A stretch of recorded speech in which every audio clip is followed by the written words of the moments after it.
Hi guys, welcome back to my channel. My name is Eve and this is Books of the Wild Waters, and today I will have my spring book haul for you. That is including all of the books that I purchased in the months of March, April and May, and also the books that I received from the book subscription services that I use. That means Fairyloot, Mr. B's Emporium and the Willoughby Book Club. I thought last time when we had this on the floor, this was actually quite nice, so I thought I could do this again. So nice flowers for the spring theme that we have today. And I kind of structured this a bit because I have different kinds of genres that I bought in the last 3 months. So I have I will start with nonfiction, then we will go through thriller and historical fiction, and then I will show you the classics, or like modern classics, contemporary in a way, that I bought, and fantasy, and after that I will show you the ones that I got from the subscription services. I will not go into detail with them because you can watch this on the channel. I can link the unboxings that I had there down below, so that if you're interested in something special, you can have it there. And I will also link the books down below so that you can have a closer look into one of the books that might be interesting for you. So yeah, let's go and I will show you what I got in spring. Let's start with some history stuff because I am currently researching some, let's say history, but actually just references for the stuff that I'm writing myself, and also for my holidays that I plan for the umpteenth time at the moment for this summer. And we start here with History of Scotland by Nia Oliver. As you can see, I'm reading this at the moment because I want to go to Scotland. I tried this already for a couple of times now, and last year everything was booked, and then you know what happened. So this year I want to go again, and because I will be doing, hopefully, a round trip around Scotland, I thought it's best to know a bit about the history, or better what I know, so to say, like get more information, and use this also for research for my own stuff. So this is what I found with another booktuber, Jean Bookish Thoughts. She said she's Scottish, and she said this is actually a quite nice introduction, and I found it quite interesting so far. So this is what I got.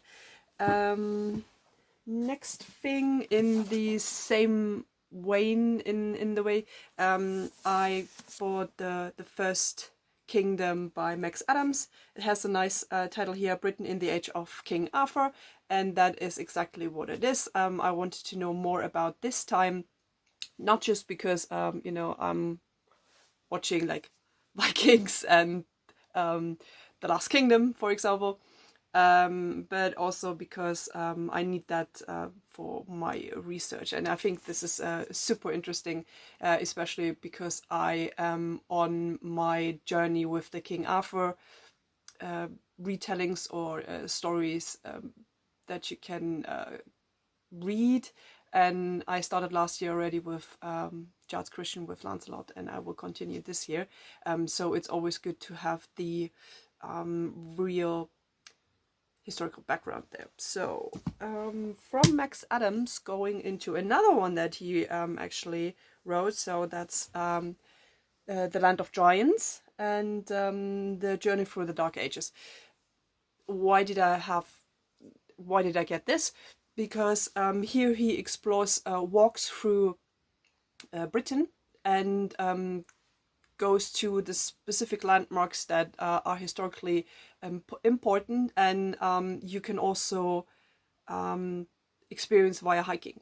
And I love hiking, and you should have seen in one of my former book hauls, I think in December, that I bought a book that was called The Old Ways, and I also wrapped this up last month. And this was also a book through where the author actually took walks around Britain, and I want to do some of them myself. So I got this as well.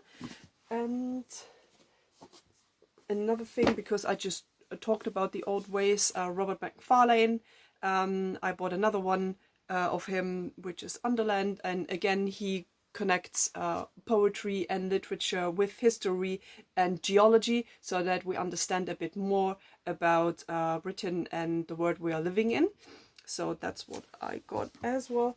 And because I'm a hiker, I just told you, I got Oak and Ash and Thorn by Peter Fiennes, and this is a book exploring the woods and forests in the UK, and how important that actually is for us as people, and of course also that we can get back to nature, connect with nature and our biological beings, if you want to. This is what I bought as well. And wrapping this up as the non-fiction stuff, I bought Where I Lived and What I Lived For, just a tiny bit from Henry David Thoreau. He wrote Walden, My Walden. No, My Walden is from Nightwish. This is my favorite band, and they made a song about this. No, Walden, because he quit society and lived in the woods, as far as I know, and he wrote about the experience in his book Walden. And I guess that this is some kind of a compilation of some of the results of his studies with himself, and I'm really looking forward to this. I love this when you have like these small ones that are important ideas that we should know about. So next up are the thriller books that I got, because I thought it's time for some other genres again. And I bought from Rebecca Wade Our Fathers. This is actually connected also with the non-fiction stuff, because I wanted to have something that's set in the UK, or in this this book it's Scotland, in the Outer Hebrides, and we have a father who is murdering his whole of his family except of one of his sons, and 25 years later, I think, his son is getting back to where it all happened, and he wants to find out what actually happened, because he thinks that people in the village, I think, where he lives, actually know why his father killed his whole family. And I thought this is quite interesting topic. It's a setup that we know, but I thought it's interesting because it's in Scotland, and I have my whole Scotland trip and everything. So let's have a thriller in Scotland. So, and the second one that I bought, it's just I just saw it in the bookshop and thought like, interesting. So this is Christina Henry, Near the Bone, and it's a signed copy, as you can see. And I thought, like, it's spread edges, black. This is set in the woods somewhere. I think it's winter as well, and somewhere, I think, in the cabin or in a cave. And all we know is that there is a couple. I think this is from the perspective of the woman, and something is going on in the woods somehow. And this might also be just a relationship thriller thingy, fantastic thriller, I don't know. So let's see. But I'm really excited for this one. Next up, for the historical fiction, we have The Crimson Petal and the White by Michael Faber, or Michel Faber, I don't know. This is a relatively famous book. I saw this on a lot of lists of people who read a lot of historical fiction, and it's about the life of a Victorian prostitute. Already interesting, so I don't have to explain more about this, right? So I got this, The next books that I will show you are what I would say like contemporary, or they were contemporary at the time that they were published. First, the contemporary that a lot of people are talking about now, and this is My Dark Vanessa by Kate Elizabeth Russell, and this is about a woman who actually remembers the relationship she had with her teacher. And as far as I know, he's accused of abuse. And she's going back and thinks about I think that they had some kind of an affair, how it was when she was in school. So I find this very, very interesting as a topic from a feminist perspective, and also from just to see where this kind of love affair, what kind of relationship they actually had. So this is quite interesting. And I also bought from John Berger, G. So I think this was published in the first half of the 20th century, and G, we follow here him. He is a guy. I think he comes from, I don't know whether he comes from a relatively wealthy background or more from a lower class background, but he is actually sleeping himself through the beds and up the career ladder through Europe. And as far as I get, this will be a very, character-driven story. We learn about the women that he had affairs with, and how their relationship, and very important, their sexual relationship that they had with him, changed their lives, and also how he still could give them something important. That's what I get from the synopsis here. This is very interesting to me. Now let's go into the fantasy books that I bought for myself. And we start with The Winter of the Witch by Catherine Arden. This is book number 3 in the Winter Night trilogy. I read The Baron the Nightingale in April, and I loved it. It was the best book I read, I think, so far this year. And of course, you need the whole trilogy. Is there another explanation for this purchase? No, there is not. Then I saw this book, Tessa Crescent's Lady Hotspur, on Books with Brittany, and I read the Queens of Innislear last year, and it was one of my favorite books of the year. And this is another Shakespearean retelling, I think, of Henry V. I'm not sure. I will Google this later.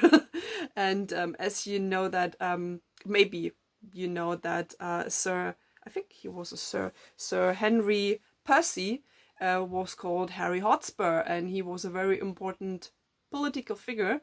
And here it looks like Tessa Gretton again put this into a female perspective, like she always turns around the typical gender expectations, and also plays with the roles or the myths and the characters that we know. So I'm very interested in how she does that from a female perspective.